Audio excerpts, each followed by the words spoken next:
Le plus beau dans mon métier, c'est que dans mon bureau, il n'y a pas de porte ni de fenêtre.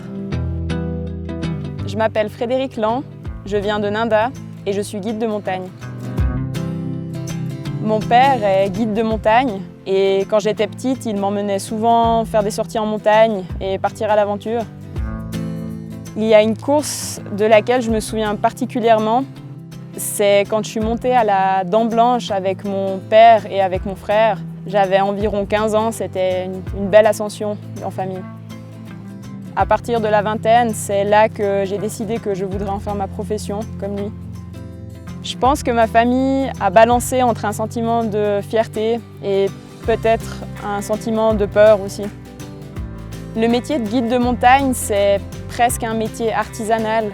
On travaille avec nos mains, on manipule les cordes et on a un savoir-faire qui se transmet de génération en génération avec beaucoup de tradition, je trouve. La plus belle partie de mon métier, c'est d'emmener des gens dans des endroits où ils ne pourraient pas aller seuls. Et ça, c'est un sentiment de partage qui est vraiment incroyable. Travailler comme guide de montagne, ça donne beaucoup de responsabilités vis-à-vis de ses clients, vis-à-vis des gens qu'on emmène en montagne. Ce qui est important selon moi, c'est de partager ses bonnes comme ses mauvaises expériences avec ses collègues. Ça permet de cultiver l'erreur et de pouvoir apprendre de ses expériences et ne pas répéter les mauvaises choses. Souvent, quand on va en montagne, on sous-estime le facteur humain. Il y a beaucoup d'influences psychologiques qui peuvent nous faire prendre les mauvaises décisions au mauvais moment. On surestime plutôt parfois sa forme physique. Une journée type dans une vie de guide de montagne, c'est tout d'abord se lever tôt le matin, partir quand il fait encore nuit, marcher souvent avec la lampe frontale pendant un petit moment. Et à un moment donné, il y a les premières lumières du jour qui arrivent.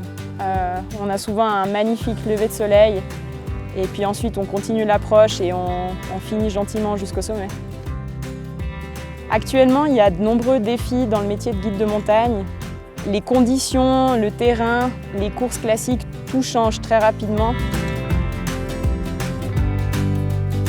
En Suisse, nous sommes environ 3% de femmes guides de montagne, ce qui est plutôt peu, mais je préfère le voir comme une force plutôt qu'une faiblesse. Et cette chose qui nous rend uniques, c'est vraiment un avantage plutôt qu'un désavantage.